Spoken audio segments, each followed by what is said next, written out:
অসমীয়াত বন্ধু মানে এই দোস্ত বুলি ক'ব। হাই দোস্ত, মই আজি কাঠ মিস্ত্ৰীসকলক বুজাই দিব খুজিছোঁ এটা বস্তু। অটো কব্জা হাইড্ৰলিক কেনেকৈ লগায় এই বস্তুটো মই আজি বুজাই দিম।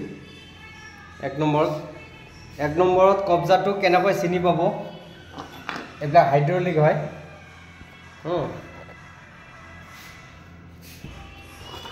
হাইড্ৰলিক কব্জা হয়। এইটো কব্জা চাওক, এইটো প্লেন আছে, এইটো অকণমান ওখ আছে, এইটো অকণমান ওখ আছে আৰু এইটো অকণমান প্লেন আছে।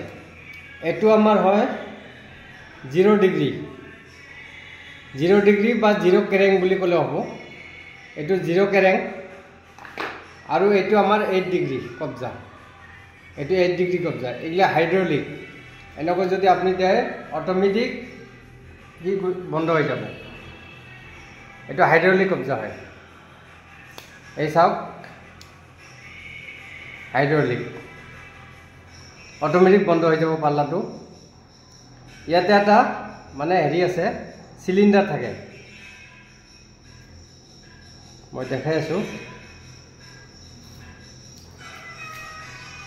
ইয়াতে এটা চিলিণ্ডাৰ আছে, এইটোতো ভিতৰৰ চিলিণ্ডাৰ টাইপ। এইটো বস্তুটো, এইটো চাওক, এই বস্তুটোৱে আপ ডাউন হয় তাৰমানে। এতিয়া কথা হ'ল কি, এইটো হ'ল 8 ডিগ্ৰী। এইটো মানে আমাৰ দুই চাইডত এটা বৰ্ডাৰত দুই চাইডত দুখন পাল্লা থাকিলে সেই বৰ্ডাৰটোত আমাৰ 8 ডিগ্ৰী লাগে। মানে একেলগত চাপ'জ এইখন পাল্লাৰ এইফালেও আপুনি পাল্লা লগাব, এইফালেও পাল্লা লগাব। এই দুইফালে পাল্লা লগালে আপোনাৰ 8 ডিগ্ৰী কব্জা লাগিব, মানে 8 কেৰেং। হাইড্ৰলিক বা নৰ্মেল দিলে হ'ব, কিন্তু নৰ্মেলটো ইমান এটা ঠিক নহয়। হাইড্ৰলিকটো ভাল লাগে, মানে চবতকৈ ভাল। আৰু হাইড্ৰলিক আপুনি 8 কেৰেংটো দিব এইফালে আৰু এইফালে, দুইফালত মানে এটা বৰ্ডাৰত যদি লগায় দুইফালে আপোনাৰ 8 কেৰেং দিব লাগিব। আৰু যদি চাপ'জ ছাইডৰ পাল্লাটো লগাই দিয়ে, ছাইডৰটো লগালে তেতিয়া কি কৰিব আপোনালোকে, এইটো 0 ডিগ্ৰী লাগিব। এইটো প্লেন থকাটো মানে 0 ডিগ্ৰী লাগিব, তেতিয়া এইটো আপোনাৰ ছাইডত হৈ যাব আৰু এই বস্তুটো। আৰু কেনেকৈ আপুনি ফিটিং কৰিব, এইটো প্ৰথমতে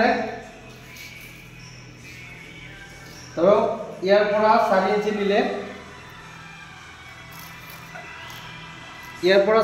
নিলে, তাৰপিছত ইয়াৰ পৰা আপুনি 1 ইঞ্চিটো নিব পাৰে, 7 ছুটাটো দিব পাৰে। ইয়াৰ পৰা মই 7 ছুটা দিলোঁ, আৰু ইয়াৰ পৰা 7 ছুটা দিলোঁ, আৰু তাৰ পৰা 4 ইঞ্চি দিলোঁ। ইয়াতে মই কি কৰিম, এনেকৈ এটা ফুটা কৰি দাগি মাৰিছোঁ।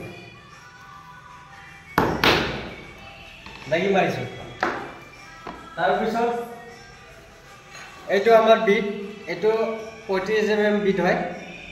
এইটো অটো কব্জা লগাওক 35 mm বিট। এইটো আমি কি কৰিব লাগিব, এইটো দি হাতে দি কাটিব পাৰে, কিন্তু ঠিক নহ'ব। 35 mm বিটত মই এনেকৈ ফুটা কৰিম।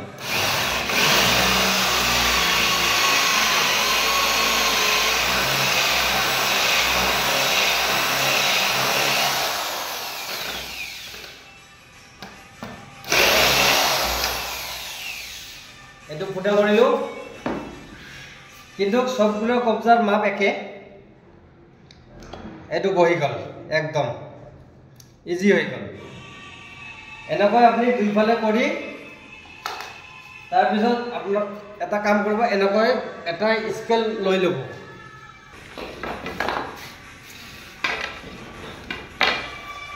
ধৰক এনেকৈ দুটা কব্জা এনেকৈ লগাই আপোনালোকে লেভেল মতে ইয়াত স্ক্ৰু মাৰিব লাগিব, নহ'লে তেৰা বেকা যদি হয় নহ'ব।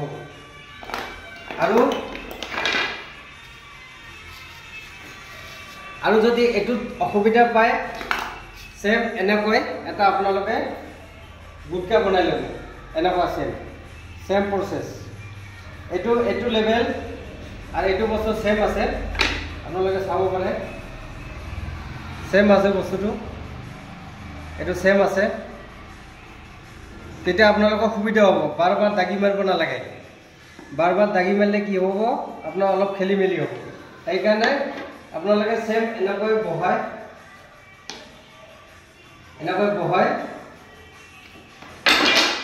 মই এইটো বস্তু দেখাই দিওঁ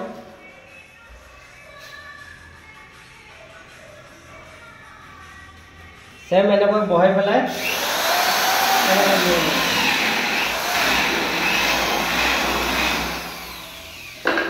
এইটো চাওক চেম এনেকৈ কৰিব পাৰে চাওক এইসব অটোমেটিক বন্ধ হয়ে আছে এইটো একদম ইজি প্ৰসেস কিন্তু ভয় লাগা কথা নহয় এইটো আৰু এটা মই বস্তু বুজাব খুজিছো এইটো বস্তু মই বুজোৱা নাই এইটো আমাৰ কৰ্নাৰ কবজা হয় এইটো হাইড্ৰলিক এইটো কৰ্নাৰ কবজা এইটো 180 ডিগ্ৰী হয় এইটো কৰ্নাৰ কবজা এইটো 180 ডিগ্ৰী কবজা হয় মানে এইটো স্পেচটো মানে বেছিকৈ যায় আৰু সাইডত এইটো মানে আমি এইটো কবজা দিব লগা হয় মই আৰু এটা ভিডিঅ' বনাম লাষ্টত ফিনিচিং হোৱাৰ পিছত মই বুজাই দিম এইটো বস্তুটো ক'ত কেনেকৈ ফিটিং হ'ব মই দেখাই দিম